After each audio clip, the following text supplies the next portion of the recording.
Alright, so this is the second example of how to work with linear functions when they show up in word problems. So on the last video, we had this kind of geometric pattern with toothpicks. This time, the information is presented to us on a graph.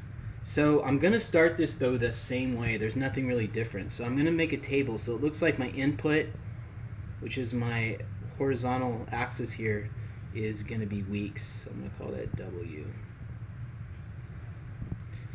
And then it looks like over here, this is about the members in the club. So I'm going to go ahead, and there's my members, and there's my weeks.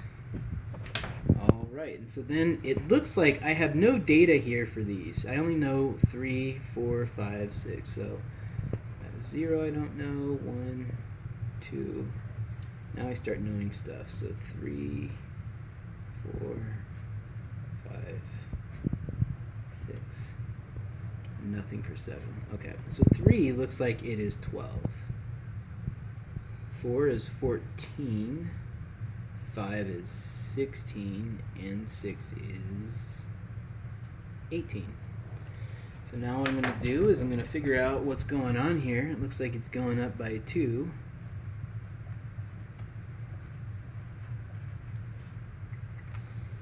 And then what I'm going to do is, since I know the pattern, is I'm going to kind of work backwards here. I'm going to try to figure out this 0 step here.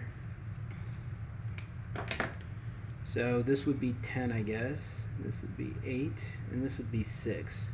Now you can see if I extend the line, it actually hits right at 6, so that makes sense. That's what the 0 step is. If you're working with a graph, it'll be the point on the vertical axis that the line starts on.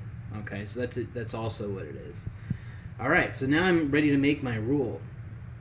So remember the way the rules are structured.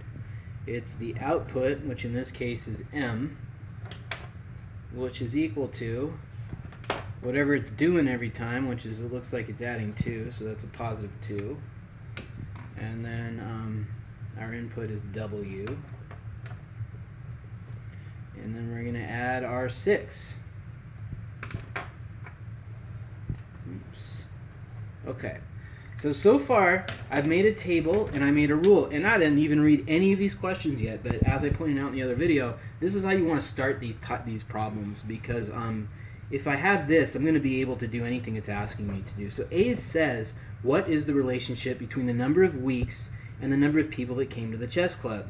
Well, guess what? Since I found the rule, I already did that. All I got to do is put this in some kind of an answer. So another way to write this is I put m is equal to 2w plus 6, where m is equal to the number of members and w is equal to the number of weeks. Now remember, a lot of times on tests and stuff, when you're asked a question like that, people will write this down and they won't write this other stuff, or they won't put it in any kind of complete sentence. You're going to get it wrong, because without the definition of the variables, you've given me really half the answer. You have to have the variables, or this means nothing. So I've taken care of A. What that means is that if you multiply the number of weeks by 2 and then add 6, you'll get the members. So that's the relationship between M and W. So then we get to B. It says how many people were in the chess club when it started. Well, you can see it on the graph, and you can also see it on the table, and you can also see it on the rule that there were 6 people.